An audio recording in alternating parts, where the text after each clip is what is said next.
ગઈકાલ તારીખ 29/5/2026ના રોજ રાજકોટ સિટી યુનિવર્સિટી પોસ્ટ વિસ્તારમાં રૈયા ટેલિફોન એક્સચેન્જ પાસે આવેલ શિવાલિક એપાર્ટમેન્ટમાં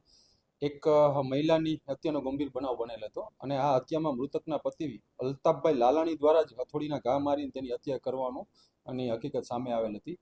અને બનાવ સ્થળેથી જ આ આરોપી ફરાર થઈ ગયેલો હતો. માનનીય CP Shri Bijesh Kumar Jha sir, additional CP Shri Chaitanya Mandlik sir તથા ડીસીપી ક્રાઇમ શ્રી જગદીશ માંગરવા સરે આ આરોપીઓને તરત પકડવાની સૂચના કરેલી હોય, જેના અનુસંધાને રાજકોટ સિટી ક્રાઇમ બ્રાન્ચની અલગ અલગ ટીમો આ આરોપીને પકડવા માટે સતત પ્રયત્નશીલ હતી. ત્યારબાદ ટેકનિકલ સર્વેલન્સ તથા હ્યુમન ઇન્ટેલિજન્સની મદદથી આ આરોપીને જૂનાગઢના વંથલી ટોલ નાકા પાસેથી પકડવામાં સફળતા મળેલ છે અને હાલ આ આરોપીને યુનિવર્સિટી પોસ્ટે સોંપી અને ત્યાં જ વધુ તપાસ તજવીજ ચાલુ છે.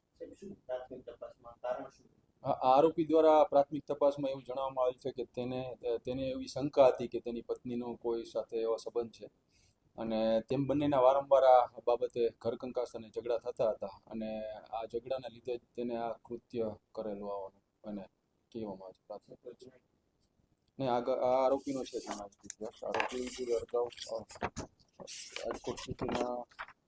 ગાંધીગ્રામ પોલીસ સ્ટેશનમાં એવા ટોટલ 2 ગુના દાખલ છે મારામાં.